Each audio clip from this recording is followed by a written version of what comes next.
तो ओम नमः शिवाय, श्री शिवाय नमस्तुभ्यम, जय श्री महाकाल। जी हाँ भक्तों, आज की इस वीडियो के माध्यम से मैं आपको नशा मुक्ति का एक बहुत ही बड़ा उपाय बताने वाला हूँ, जिसकी 100% गारंटी है कि अगर आपने इसको कर लिया तो 100% है कि आपके घर का जो कोई भी व्यक्ति है जो कि बहुत ज्यादा नशा करता है, वह पूर्णतः नशा छोड़ देगा। ध्यान से उपाय सुनिएगा, अच्छे से करिएगा। देखिए, अगर आपके घर में, क्या आपके भी घर में कोई ऐसा व्यक्ति है जो बहुत ज्यादा नशा करता है, उसके नशे से आप लोग बिल्कुल परेशान हो चुके हैं, आपको समझ में नहीं आ रहा कि उस व्यक्ति का जो नशा है वो कैसे छुड़ाया जाए। और देखिए, उसके जो नशा है उसके कारण आपके घर में बहुत ज्यादा कलह मच चुकी है, बहुत ज्यादा लड़ाई झगड़ा होता है, आपको समझ में नहीं आ रहा कि ऐसा क्या कर दें कि उसका नशा छूट जाए। आपने बहुत ज़्यादा डॉक्टर को दिखा लिया, बहुत जगह उसकी चिकित्सा करा ली, ठीक ना, बहुत ज़्यादा पैसे भी खर्च कर दिए, लेकिन वो व्यक्ति नशा छोड़ने का नाम ही नहीं ले रहा। तो ऐसे में कौन सा उपाय करे कि वो व्यक्ति नशा छोड़ दे?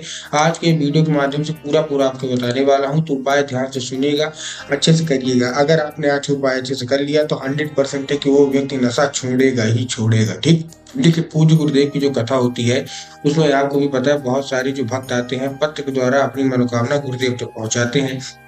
तो गुरुदेव की कथा में जब गुरुदेव ने पत्र पढ़े तो बहुत सारे ऐसे पत्र थे कि गुरुदेव, हमारी मनोकामना पूरी नहीं हो रही है। उसमें मनोकामना क्या थी? केवल और केवल एक मनोकामना, बहुत सारे लोगों की यही सेम मनोकामना थी कि गुरुदेव, हमारे घर का एक व्यक्ति है जो बहुत ही ज्यादा नशा करता है, कृपया करके कोई उपाय बता दें कि वो व्यक्ति नशा करना छोड़ दे, हमारे घर प्लीज कोई उपाय बता दें। तब गुरुदेव ने 3 से 4 उपाय बताए और कहा, केवल और केवल जाओ, केवल और केवल ये उपाय कर लेना, तुम्हारे घर का जो कोई भी व्यक्ति है जो कि बहुत ज्यादा नशा करता है, वह पूर्णतः नशा छोड़ देगा।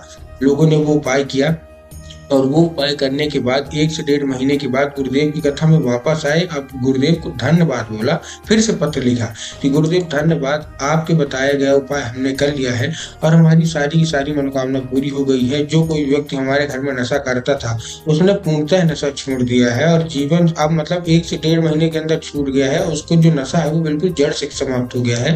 आपका कोटि कोटि धन्यवाद। तो अगर आपको भी जानना है कि आखिर ऐसा कौन सा उपाय है जिसको करने मात्र से लोगों का जो नशा है 1 से 1.5 महीने के अंदर छूट जाता है, आज की इस वीडियो के माध्यम से हम आपको बताने वाले हैं। बहुत अच्छे उपाय हैं, पूज्य गुरुदेव की ही कथा सुन के और बहुत अच्छे से समझ के आपके लिए लेके आया हूँ। तो उपाय ध्यान से सुनिएगा, अच्छे से करिएगा। अगर आपने उपाय अच्छे से सुन लिया, अच्छे से कर लिया तो 100% है कि आपकी जो घर का व्यक्ति है जो कि नशा करता है वो पूर्णतः नशा छोड़ देगा। तो चलिए चलते हैं उपाय की ओर। लेकिन उससे पहले चैनल पे अगर पहली बार आए हैं और आवाज मेरी पहली बार सुन रहे हैं तो वीडियो को कर दें लाइक और चैनल को कर लें सब्सक्राइब, ताकि पूज्य डी बट प्रदीप जी मिश्रा के रोज नए नए उपाय जो कि मैं उनकी कथा से सुनता हूँ, श्रवण करता हूँ, सबसे पहले मैं आपको प्राप्त करा दूंगी।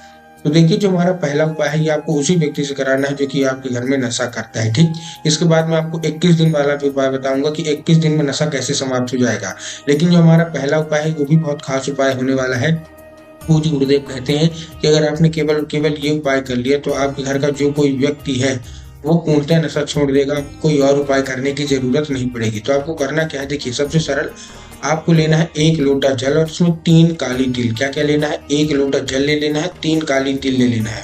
अब देखिए, जो 1 लोटा जल है, सबसे पहले आपको ध्यान रखना है कि जो 1 लोटा जल है वो सबसे पहले तो तांबे के लोटे में जल होना चाहिए। किसमें होना चाहिए? तांबे के लोटे में जल होना चाहिए। बहुत सारे लोग गलती क्या करते हैं कि जो जल है वो जाके मंदिर परिसर से लेते हैं और स्टील के लोटे में ले लेते हैं। तो आपको क्या करना है, जो जल है वो आपके घर से लेना है। ठीक, बाहर से आप मतलब मंदिर से आपको नहीं लेना और स्टील के लोटे में नहीं लेना। आपको कहाँ लेना? तांबे के लोटे में लेना और अपने घर से जल लेना है। ठीक, ले लिया। उसमें आपको क्या डाल देना है? 3 काली तिल डाल दिया।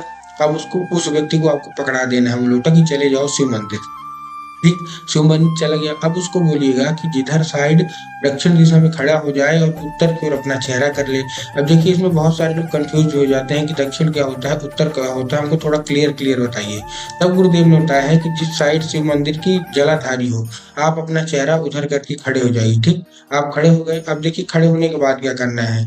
अब खड़े हो गए, खड़े होने के बाद सबसे पहले उसको बोलिए कि वो जो आप उसमें जल दिया है अर्पित कर दे बाबा भोलेनाथ की शिवलिंग पे, एक नाम लेके। कौन सा? महादेव का एक बहुत ही सुंदर सा नाम है, श्रम्भेश्वर महादेव। तो उसको बोलिए कि श्रम्भेश्वर महादेव का नाम लेके अर्पित कर दे। पूज्य गुरुदेव कहते हैं कि अगर वो और कोई भी उपाय नहीं करता, केवल और केवल 1 से 1.5 महीने ये श्रम्भेश्वर महादेव का उपाय कर ले, तो उसकी जितनी भी नशा है, जो कुछ भी उसके अंदर दुर्गुण है, सारा का सारा महादेव छुड़वा देते हैं और जीवन में कभी भी नशे की ओर नहीं बढ़ता। ठीक, ये था हमारा पहला उपाय। अब जो हमारा दूसरा उपाय है जो कि 21 दिन के अंदर नशा छुड़वाता है, अब हम उसकी बात कर लेते हैं। इसमें मैं आपको 2 उपाय बताने वाला हूँ। ये देखिए औषधि का उपाय है। इसमें आपको 2 औषधि लेना है। कौन-कौन सी देखिए, सबसे पहले तो आपको लेना है 1 लोटा जल, उसके साथ-साथ आपको चाहिए 3 बेलपत्र। क्या-क्या चाहिए ध्यान से सुनिएगा। जितनी भी महिलाएँ हैं, जिनका पति नशा करता है, जिनका बेटा नशा करता है, जिनका भाई, भतीजा, भांजा या घर का कोई भी सदस्य नशा करता है, आपको करना क्या है, 1 लोटा जल लेना है, साथ-साथ आपको 3 बेलपत्र, ठीक? और देखिए बेलपत्र कहीं से भी कटा-फटा नहीं होना चाहिए, इस चीज़ का आपको ध्यान रखना है। बेलपत्र कहीं से खंडित नहीं होना चाहिए। बहुत सारे लोग गलती क्या करते हैं कि वो एक पत्ती को ही बेलपत्र मान लेते हैं, जो कि पूर्णतः गलत है। एक पत्ती की कोई बेलपत्र नहीं होता, 3 पत्ती मिलके जो बेलपत्र बनती है वही बेलपत्र आपको लेना है, ठीक? ले लिया, लेने के बाद आपको क्या करना है, लेने के बाद आपको पहुँच जाना है सीधा-सीधा शिव मंदिर। अब 1 लोटा जल है वो भी तांबे के लोटे में होना चाहिए, ठीक? तांबे के लोटे के साथ आपके घर का होना चाहिए। ले लिया, लेने के बाद आपको क्या करना है, सबसे पहले उसी दिशा में खड़ा होना है जैसे कि मैंने आपको बताया। किस दिशा में? आपको खड़ा होना है जिस साइड शिव मंदिर की जलाधारी होगी, ठीक? खड़े हो गए, खड़े होने के बाद आपको क्या करना है, खड़े होने के बाद सबसे पहले आपको बेलपत्र अर्पित करना है, ठीक? अर्पित कर दिया। अर्पित करने के बाद आपको 1 लोटा जल कुंदकेश्वर महादेव का नाम लेके, कौन से महादेव का नाम लेके? कुंदकेश्वर महादेव का नाम लेके आपको अर्पित करना है। बाबा से उसको औषधि के रूप में मांगना है कि बाबा कृपया करके हमको इसको औषधि के रूप में प्रदान करिए। हमारे घर का ये व्यक्ति है बहुत ज़्यादा नशा करता है, ठीक? अब क्या होगा, 5 मिनट तक आप खड़े रहिए। अब जब वो जल जलाधारी से नीचे गिरेगा, कहाँ गिरेगा? जैसे आपने अर्पित किया बाबा भोलेनाथ की शिवलिंग पे, तो जब वो जल जलाधारी से नीचे गिरेगा तब वो साधारण जल तो गिर नहीं रहा, अब क्या है, अब वो औषधि वाला जल है। तो आपको क्या करना है, आपको किसी दूसरे पात्र में, कोई भी कटोरी हो, ग्लास हो, चम्मच हो, आपको क्या कर लेना है, भर लेना है, ठीक? आपने भर लिया, भरने के बाद और वो उठा के उसको लेते आइए, और जो बेलपत्र आपने अर्पित किया है वो भी दोनों चीज उठा के लेते आइए अपने घर। अब आपको क्या करना है, जो आपने जल लिया है ये आपको उसी व्यक्ति को पिलाना है। किसको? जो आपके घर में नशा करता है, जो आपने औषधि वाला जल लिया है शिव मंदिर से, वही जल आपको उसको पिलाना है। लेकिन अब पिलाएंगे कैसे? देखिए अगर वो साधारण रूप से पी लेता है कि हाँ चलो ये औषधि है पी लूंगा, तब तो बहुत अच्छी बात है, पिला दीजिए। लेकिन अगर पीने से मना करे तब आप क्या करिए, जब भी वो पानी पीने को मांगे, जब भी वो चाय पीने को मांगे, तो चाय और पानी तो दीजिए, लेकिन साथ-साथ 1 बूँद इसका भी मिला दीजिए। औषधि जानी चाहिए उसके अंदर। तो मतलब चुपके से मिलाना, उसको पता ही ना चले। और ऐसे ही आपको साथ बेलपत्र के साथ करना है। बेलपत्र आपने लाया वो भी औषधि है। अगर साधारण रूप से बेलपत्र को चबा-चबा के खा लेता है तब तो बहुत अच्छी बात है। लेकिन अगर खाने से मना करता है कि मैं ये बेलपत्र वगैरह नहीं खाऊँगा, तब आपको क्या करना है, तब आपको एक काम करना है, उसको धूप में सुखवा लीजिए बेलपत्र को।